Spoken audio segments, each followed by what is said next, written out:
Vans, not much fun. Yeah. That's a pretty good run rate. Wow.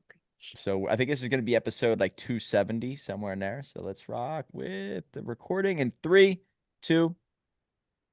Welcome to another episode of Million Dollar Stories, where we get to interview authors from all over the world. I love talking to authors because they have the courage to take their thoughts, their stories, their lessons, put it down in a book and share it with the many, ultimately changing their legacy and destiny in the process. And if you're out there and you're an entrepreneur, I recommend you write a book. The clarity that comes from it, but also all the byproducts of wealth or opportunities or freedom or just having that market identity. If you need help with that, check out dreamstarterspublishing.com. We can help you out with the process from start to finish. And if you already have a book that's already done, you want to use the book as a marketing tool to generate leads for your business, check out bookmarketingcrm.com. So this podcast episode is about something very interesting when it comes to what's happening with, I guess, the big companies out there. Some of the strategies they're applying, and maybe you can take what they're doing and apply to your own business.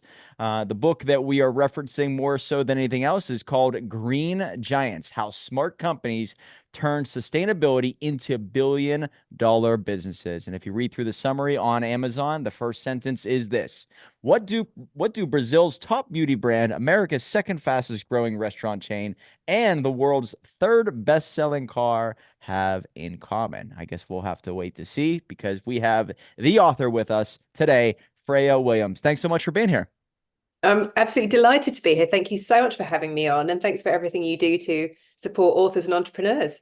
Oh, thank you. Yeah. I mean, we're all about freedom, capitalism, taking an idea and then using that idea to make the world a better place, because as you know, entrepreneurs only are rewarded after they help someone else get what they want. So that's why we love this platform. We get to get those stories out there. So let's start off with the genesis of this book. What made you want to write it? And if you really want to start off with your journey, what got you into this world, where you come from, and where you're at now?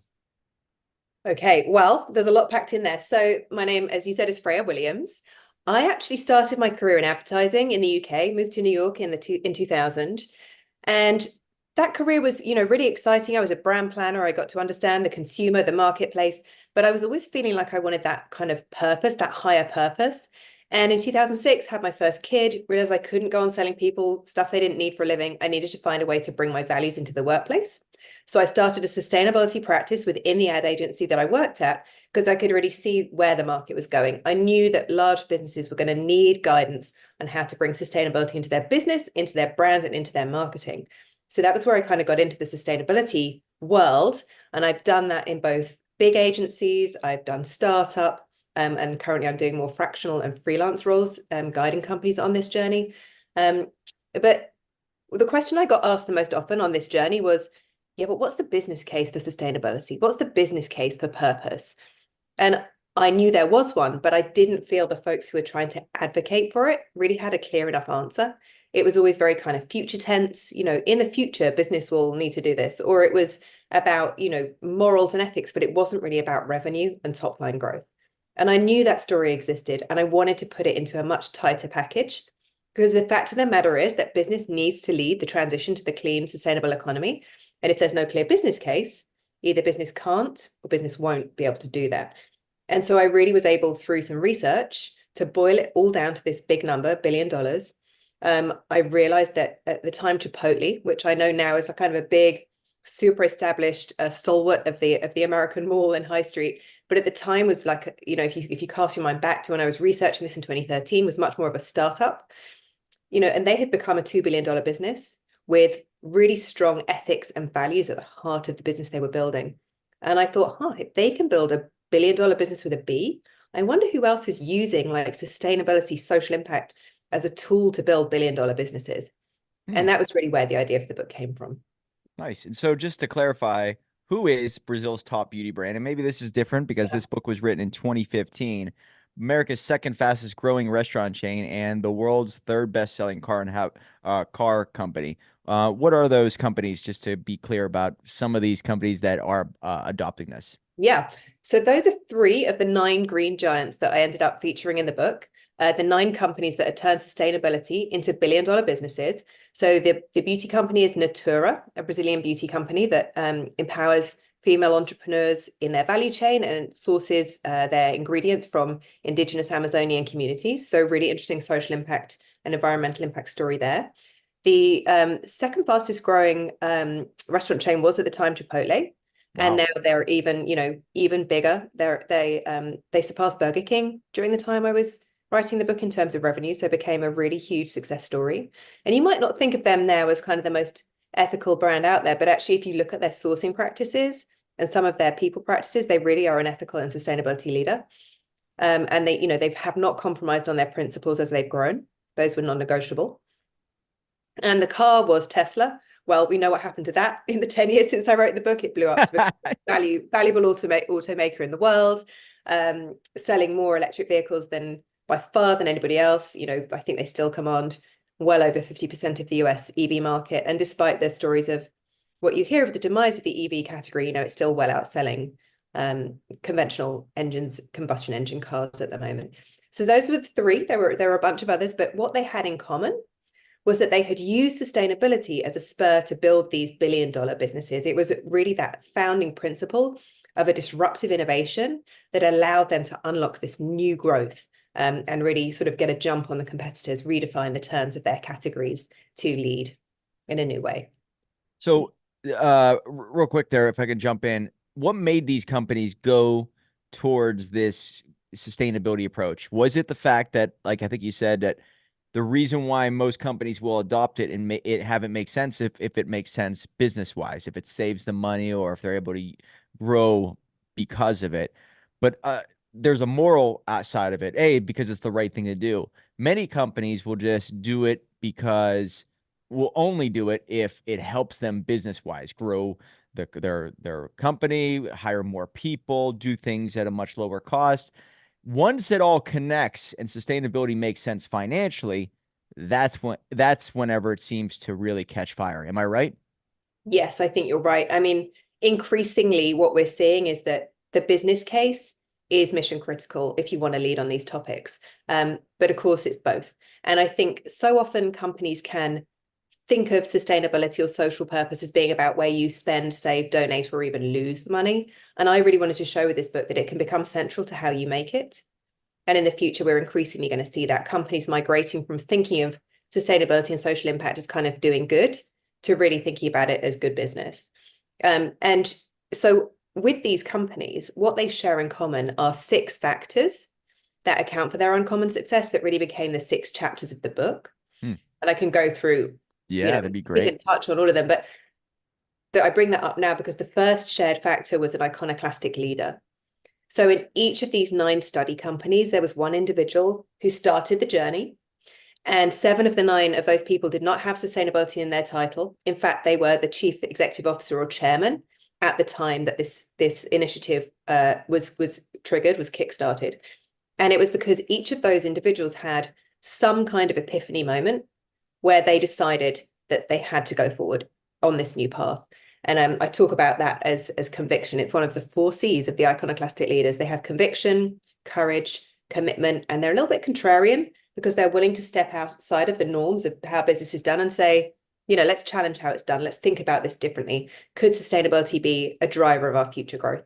So increasingly, I think we're seeing the momentum build around the business case for sustainability. People are understanding that it is about managing risk. And you can see huge financial risk associated with failing to address these issues. Let's say your primary crop is cocoa and you're a chocolate manufacturer, and suddenly you can't source cocoa because the prices have gone through the roof because of drought or flooding in the region where your crops are grown because of climate change. That's a business risk. Let's say you are an oil and gas major and you have refineries in the Houston area. You're seeing increased hurricanes and storms in that region because of climate change that's destroying your infrastructure. That's a really expensive climate risk. Just last week, we saw the tragedy with the airline that had that huge turbulence, and a passenger sadly lost their life, and many others were injured. And that 6,000 feet in a second. Yeah, that increasing turbulence is attributed to the changing climate is likely to become more frequent. How are you going to have an airline business if people are too scared to get on your planes? So we really a lot of businesses are starting to understand the cost side of things, the risk mitigation side of things, but the true green giants also see that opportunity. They see that, a lot of the technologies of the 20th century are due for reinvention. And sustainability can be that tool to disrupt the dominant services or the dominant paradigm in your category to unlock a wholly new growth driver. And so I always use Tesla as the example here because it's just a good shorthand. Cars have been made the same way for 100 years. They came in and made them a different way. It's just better. It's the acceleration's better.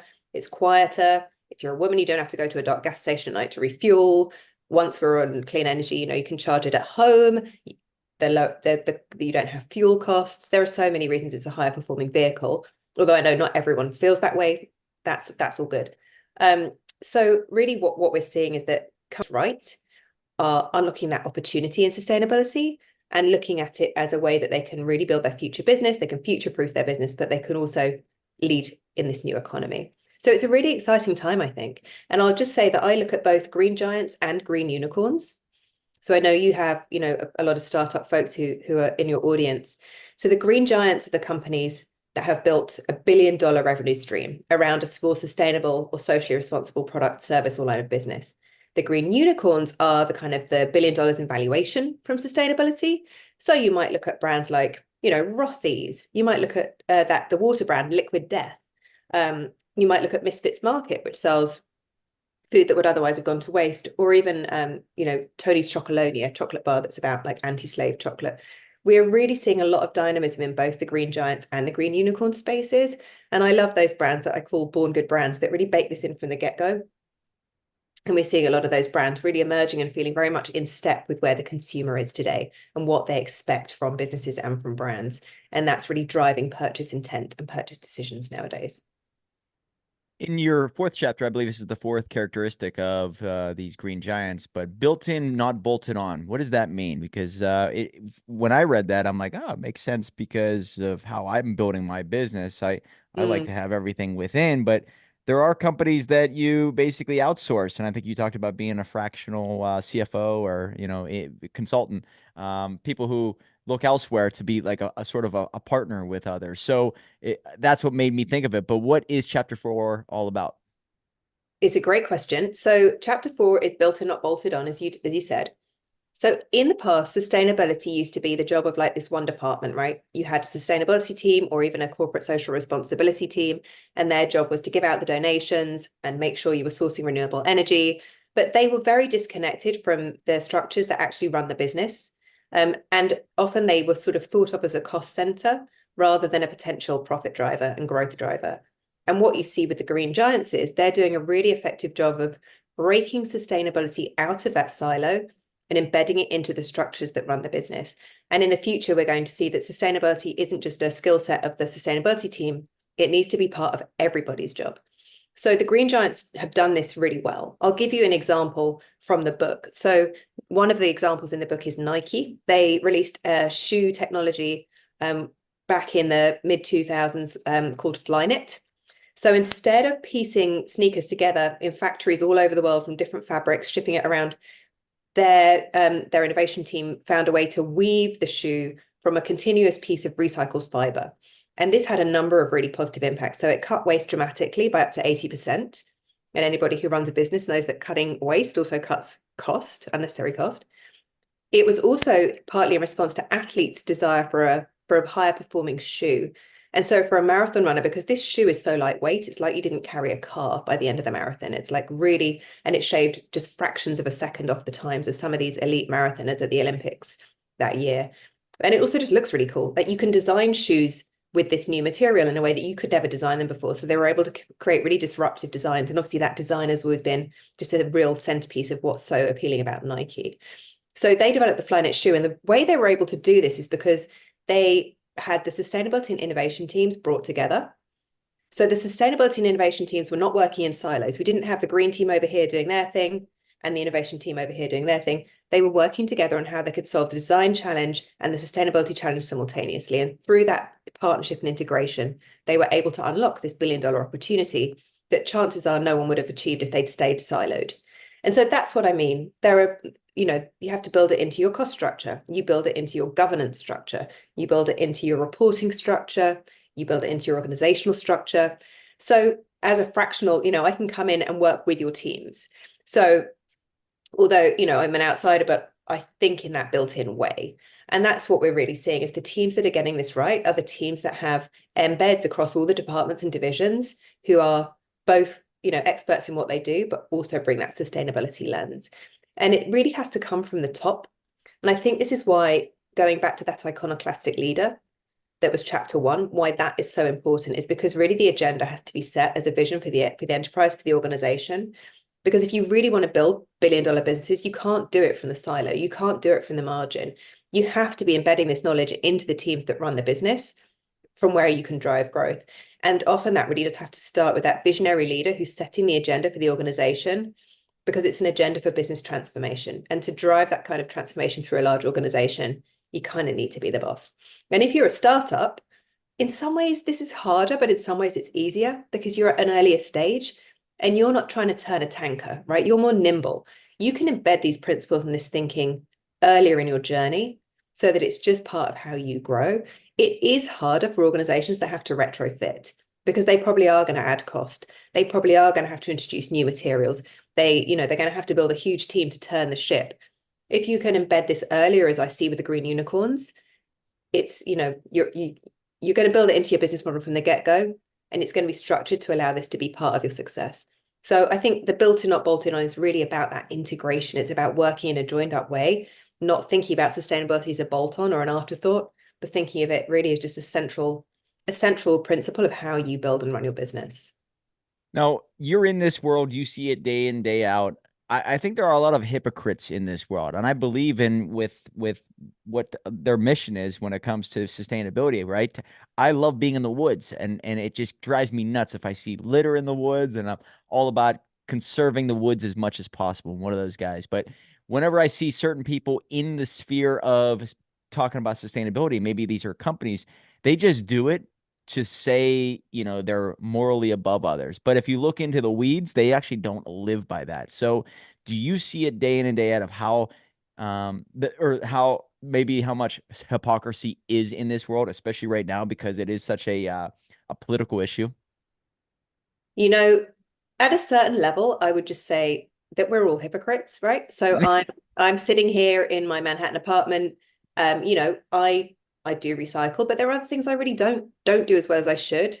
Um, you know, I don't own a car anymore, but I used to drive a car, a petrol car. At a certain level, nobody's perfect. And I often think the perfect can really be the enemy of the good in this space. What we need is to get started and get going, and then we can get good. And I know that's all a bit, cliche, but it is true. So I always think there are folks who engage in this space in good faith and folks who engage in it in bad faith.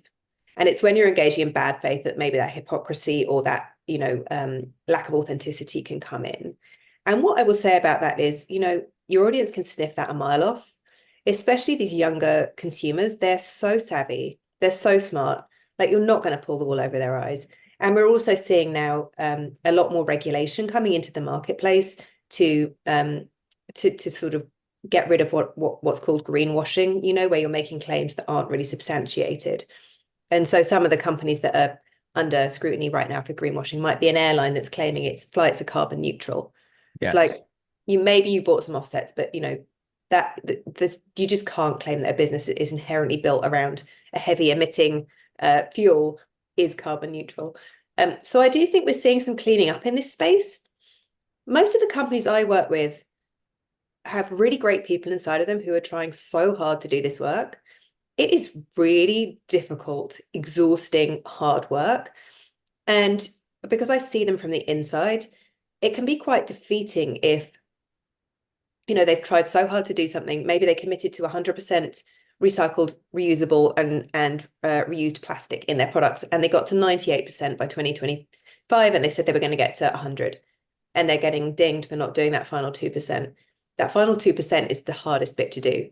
In any sustainability activity, there's going to be low-hanging fruit, early wins where you can make good progress, and then it's really getting to the 100% that's so hard. So I think often that's the good faith side of things, where folks are just trying really, really hard within a broken system to fix things.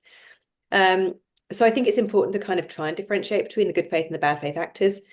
But where we can get sort of to a better place around all of this is if there is just, there's honesty, there's transparency. I saw an interesting example last week. So Microsoft has made some really big commitments around their carbon emissions in their supply chain. Now, the introduction of AI, as you may be aware, is massively driving up the energy demand associated with the tech sector. So when Yeah. these big tech companies were setting their climate goals to be, net zero by 2030 is often a goal that you'll hear. They didn't realize that AI was going to triple energy demand over the next 5 years. And so Microsoft is looking at where it should be in terms of its trajectory towards its climate goals, and it's miles off. And that's been driven by AI and the increased energy consumption. So they didn't try to hide that. They launched their sustainability report and they were just super open about here is a graph showing you how off track we are for where we should be by now because of AI. And this is a real challenge for the industry. And here are all the things we're doing to try and get there. But we're just being honest that we're not there yet. So I think the more that we can be, you know, obviously that's not hypocritical, right? That's being super transparent and open about the challenges, acknowledging this is really hard work. I think the more we can have that kind of an open dialogue, hopefully the more folks can kind of come to the table and be like, okay, I get it, versus wanting to, punish or ding people for not getting there. But the hypocrisy is real, no doubt. And I think it's really when it's the bad faith engagement that's a super problem. And sometimes that bad faith engagement can kind of poison the well for the folks who are trying to do the right thing as well. So no doubt I it's an issue. I just think it destroys momentum, right? I think it just takes away all credibility. If you see somebody who says they're all for sustainability, but then they get on a private jet every day, every week to go jump around, and a private jet, from what I gather, puts out more carbon than one car does in its entire existence, right? So, like, Yeah. for someone to do that and not live by the sword, right? That they're yielding, or they're wielding, I think it just kills the momentum. And that's why there are many people who look at that and say, see, that person's full of shit. And I think when it comes to even grocery stores, I see grocery stores that kind of live by it, right? And then you're walking around, I buy milk, it's in a plastic container. I buy bread, it's in a plastic bag. I get fruit, it's in a plastic bag. But yet they don't allow plastic bags at the counter. It, like, to me, some of this stuff does not make sense. But if you lived by it wholeheartedly, I truly believe that people would buy into it. But number 5, chapter 5, I think this is super significant. Mainstream appeal. And I think you said Green Giants 1.0, they failed at this. But the reason why Tesla works is because you have an individual like Elon that says, we're going to build the best cars possible. And they're going to be so cool and amazing. And that's why people are going to want to adopt this way of life, is because it's going to be better. And I think when it comes to even Chipotle, they don't start off and saying, we're the greenest company ever. We're going to create great food. And some of the things we believe in is this. And I think really what muddies the water is they lead with the sustainability, and maybe they don't care about cost or even quality, but they're leading with sustainability. That never picks up because obviously the cost of it's going to be more money. Maybe individuals' labor is going to be more money. There's not going to be enough people buying the product. So people lead with the sustainability, but they don't lead with capitalism in general, where we need to create the best product at the best price. And if this is our core value and it makes the world a better place, then we can win big time. Am I right about saying that's how you gain mainstream appeal? Yeah, I love that you brought this one up. This is where I sort of leveraged my background in marketing to really think differently about how brands engage in this space. So one of the conundrums that I've seen over the years is that businesses do quote unquote green marketing. And in a minute, we'll talk about why that doesn't connect with the consumer. It doesn't sell. And then they're like, well, sustainability doesn't sell. There's Yeah. no demand for it. We can't do it. There you And go. you're like, "Well, okay, but actually, so you're absolutely right. I call it Green 1.0 marketing. And that is when, we went through this phase of covering everything in green leaves and tree frogs and polar bears and rapid packaging it in hemp and brown paper. And we had that, that whole raft of sustainability products like the deodorant that doesn't deodorize your armpits, the toilet paper that's brown and scratchy, the eco-friendly cleaning products that don't really clean your counters. They charge more for them. And guess what? Consumers didn't think that was a great value proposition. What a surprise. And so I think it's because so many of these products were targeting what I call the super green niche. The super green niche is less than 20% typically of a national population. They really care about sustainability. They want to be the change they want to see in the world. They care about these big global issues. And they might even be willing to accept a trade-off in performance if they feel like it's going to be better for the environment. Okay. But that audience is a minority. The rest of the population is not going to accept that trade-off. And any marketing that appeals to the green pioneers with those green leaves and tree frogs and polar bears, guess what? More than 50% of Americans think that sustainability is for crunchy granola hippies, rich elitist snobs, not people like them. And Right. no wonder, because that's what that marketing is kind of telling them. So when you think about the mainstream audience, what are they motivated by?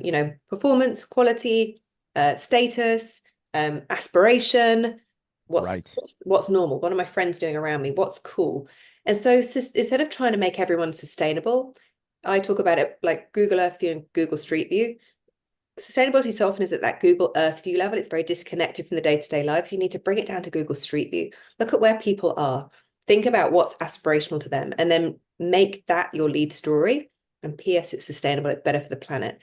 Often sustainable products are better for people, right? They may be healthier. They may be better quality. There may be any number of benefits. They may taste better.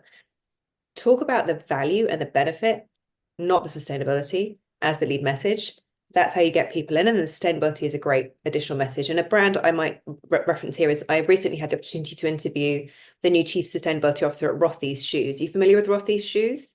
Rothvi shoes? Rothy's. No, I don't think I so. have to do my American accent. These are shoes that are they're made from recycled plastic bottles. They're like a knit shoe. They started in women's footwear, but now they do men's as well. This is a green unicorn. This is a brand with $1 billion valuation. And these shoes are so cute. They're really bright and colorful. They're really comfy. You can throw them in the washing machine, so you can, keep them clean for longer, keep them fresh and lovely for longer.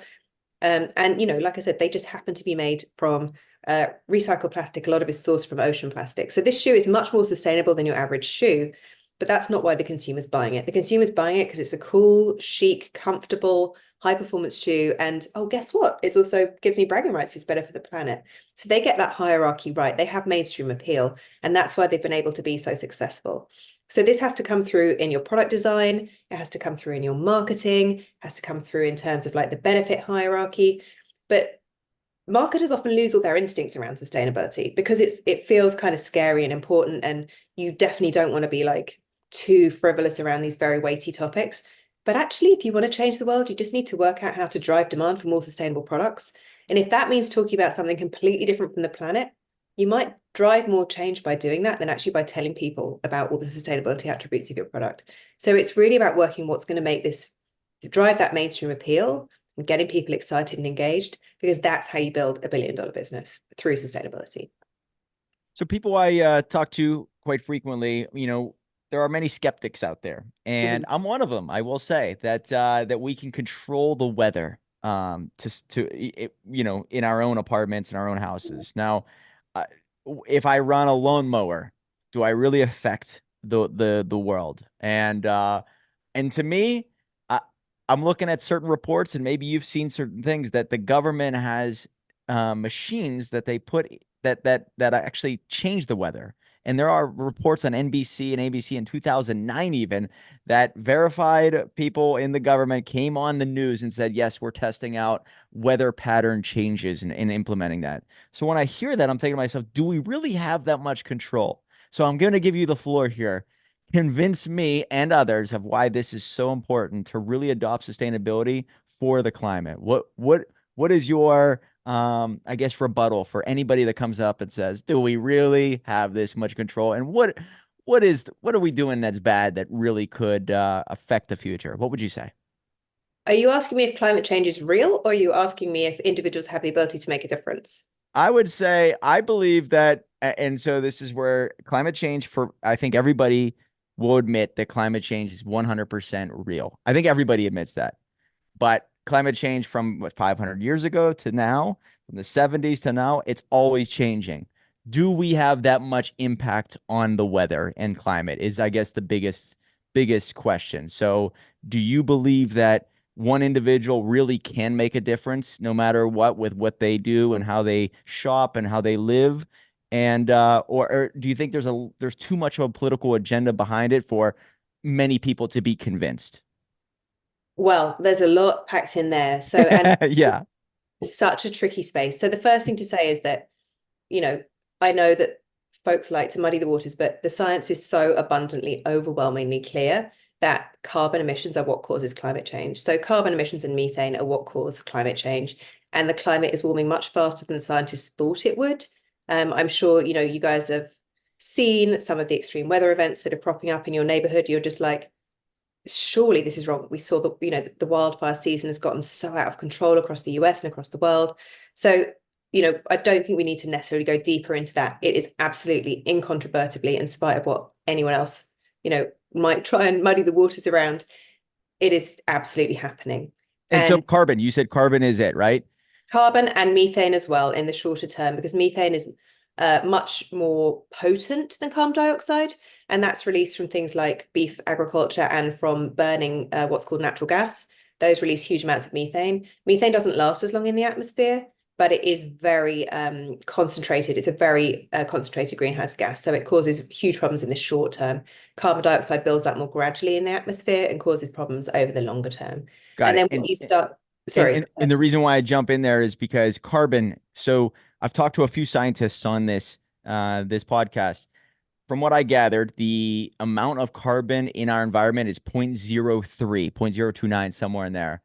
I can't get an answer on what it's supposed to get down to. If that's too much, what are we trying to get to? Do you know? Or have you talked to So anybody? when you and I don't know how old you are actually, when I was born, the concentration of carbon dioxide in the atmosphere was 350 parts per million.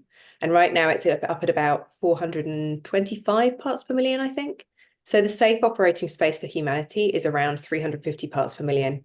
And if you look at any graph of the carbon dioxide in the atmosphere, we're now up at a level that hasn't been seen since like the last, you know, dinosaurs were walking the earth kind of thing. So we are definitely in uncharted territory for human beings. We have been very lucky to live in this very safe, conducive environment where we've had a really stable climate, relatively stable climate. And, you know, this isn't just about getting hotter, it's about whether, you know, whether crops can grow, whether we can feed ourselves, whether we can, you know, whether we're safe living by the coast, whether our home's going to get flooded, hurricanes are going to get worse. I mean, you don't really want to go into the gnarly impacts. It's just, trust me, you do not want a warming world. And right now we're actually up at about 1.5 degrees of warming, which is really the point we're not meant to go much beyond, because you're starting to see that what are called feedback loops where things start to just spiral out of control. So we really do need to try and just stick to it. And I think the thing is that so many of the things that you would do for good business anyway, you would do even if climate change wasn't happening, right? So why are we still digging stuff up from the ground and burning it when there's a better way now? You know, renewable energy is cleaner. It doesn't pollute the air that our kids breathe. It doesn't give our kids asthma. You know, it's just much cleaner. The sun is abundant source of energy. You know, there's just a lot to recommend it. The same thing, like it's no emissions from the tailpipe, causing asthma around your kids' school when you go to pick them up. And then in terms of business, you know, there are just so many things that are just about efficiencies and savings. They're just kind of better business. So you kind of would do a lot of these things anyway, even if you weren't worrying about climate change. One of the chapters of the book is chapter 2, Disruptive Innovation. It's about how sustainability can be this spur to invent the products and services of the 21st century, not just greener, but overall better. I mean, why do we have to stick to these technologies from the 20th century like they were gospel? They were just things that our grandfathers made when they didn't know better. Now that we know better, you know, let's accelerate progress. Let's accelerate innovation. The world's going to be greener, cleaner, brighter, happier, and better for it. And then when it comes down to the question of individual action, which I think is so important, you know, there's two ways to look at that question. Does what you or I do in our own home really make a difference in the grand scheme of things? There's really two ways to answer that question. And the first way to answer it is, it really is like a handful of businesses and governments who ultimately have the outsized impact on all of this. So, you know, that's why I work with business, because I believe that transformation at the systems level like that is one of the really important leverage points. And policy around these issues is a hugely important leverage point, because obviously, if you have the right policy in place, it makes it easier for business to make these decisions going forward. So let's say, for example, there was a price on carbon, which some people love and some people hate, but let's just take it as an example. It would just make it so much easier to make these decisions, because it would be a obviously very smart business decision. But so business and government are huge levers and are responsible for a huge amount of this. So on the one hand, you could say, well, I'm powerless as an individual. I have a mentor called Hunter Lovins. She's amazing. She's this like cowgirl from Colorado. And she always says, if you think about what can I do? I'm just one person. She always said 8 billion people. So what does one person making change at the $8 billion scale? Because that's how many of us there are on planet Earth. What does that start to look like? How does that start to add up? And there is United Nations has released some research showing that, you know, between, I think it's around 5% of all emissions globally do depend on individual choices in your home. So that's not nothing. I mean, that's bigger than automotive and an air transport put together in terms of carbon impact. But also remember that government, who basically are governments and businesses responding to? They are responding to, yes, whoever their shareholders are, but they're also responding to demand from their customers, their consumers, and they're elected by their voters. So your consumption choices do matter. Who you elect in elections does matter. So individuals do have more power than it can often feel like. And particularly, like I like to think about this next generation coming up who tend to be sort of have different expectations around all of this stuff. They've seen that business doesn't have to they don't have to compromise between doing good for the world and doing good for themselves. So why wouldn't you expect to have both of those things? Why am I being asked to sacrifice? I'm going to have it all. They're going to really drive a shift in terms of consumption patterns. They're also going to drive a shift when they get into the workplace and start demanding different things from their employers. So I think this change is coming, and it can be so easy to get very caught up in the current political turmoil around these issues. But if we can kind of take a step back and just look at it, these are long-term secular trends. They are not flash in the pan moments for an election that's happening in November. This is like a long-term trend, and it might accelerate at certain moments and slow down at others, but it is where the world is going. And I just, I don't see really the point of fighting that. And I think people have more power than they realize and should really take pride in, if this matters to you, you can absolutely do something about it in your home. You can take it into your workplace. You can take it to the voting booth. You have more power than you realize. Yeah, I like that. And I think maybe the way I lean on this topic is I apply a Tony Robbins quote. Life is not about the amount of resources you have, the amount of resourcefulness you have. And Mm. sustainability to me, when it comes to not, wasting things and, filtering your water and doing things a smart way, you do it because it is the right thing to do, right? And I believe that people can get behind that if you have a certain moral compass.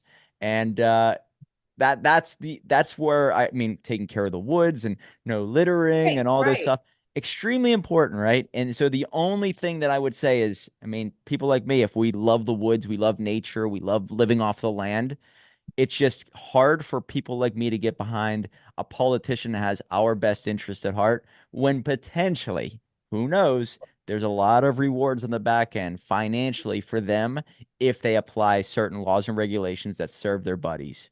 And so it is tough. And for me to get behind that we have effect on weather. I don't know if I can get behind that, but I believe in sustainability. So you don't hate me, do you? You don't hate me, I Freya. get it. I get it. And look, the whole point of this is you've got to have conversations with people who might not agree with you. Because if we only talk to people who agree with us, we're never going to get anywhere, right? That's And it. the woods, is a great place to start. You care about nature, you love nature. Nature is being destroyed. Like, we are going through a mass extinction right now of wildlife globally. And I'm not making that up. That's not me being a lefty liberal. That's like fact. We don't want that. We want those animals to be there for our kids. We want our kids to have a safe future. We want those woods to be there for perpetuity. I think people who love the outdoors are a really important group in all of this, because you got to protect the outdoors that you love for future generations. Yeah, I'm right. Um, and if you don't believe in the changing weather, let's talk in 5 years and see what you think then. All right. Well, I watched reports from 1983, and there are reports that say in 9 years, global warming is going to hurt us so bad that the world is going to end in 9 years unless we get behind. 1983, that was a year before I was born. Nothing happened, right? So I just think they're just going to keep moving the needle, moving the needle. And to me, it's a political strategy. However, I love taking care of the planet. I love taking care of the woods. So you still have me on that side, right?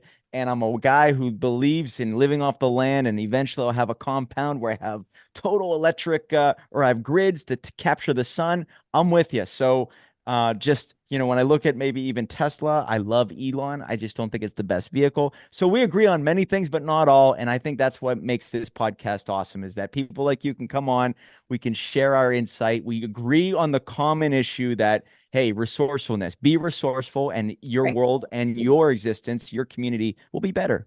Period. Exactly. You can save money if that's what motivates you. Put solar panels on your roof and stop paying somebody else for your energy. You know, Bingo. I love that. I'm all in for that. If it's if it homegrown makes sense energy. for you financially, do it. I'm with you.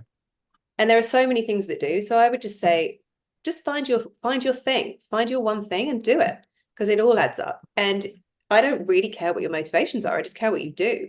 So if you're doing that for those reasons, amazing. I love it. Please keep going. That's it, right? Yeah, I just that's all that matters. The end result, right? Being resourceful. My trust in the government not that strong. So when I see politicians push one thing, I'm always like, what's the motivation behind that? I'm gonna do it because I believe it's totally right and it makes sense logically. So I'm with you. But anyway, guys, pick up her book. Obviously, an entrepreneur. Can I She's on say the one more left. thing? Because What's let's that? come back to the book, right? Because the book was about how to make $1 billion out of sustainability. It That's wasn't it. about how to save the planet through sustainability. It was about here. Do you know where the next $1 billion is coming from in your business? If not, check out this strategy. It might just work for you. Bingo. I mean, there are certain things that even if you're not a left wing, health nut, who goes to Whole Foods, I read through some of the book. A lot of the stuff transcends it and says, if you adopt what they have done, it's going to serve you in many ways. So, check out her book, guys. Green Giants: How Smart Companies Turn Sustainability into $1 billion Business.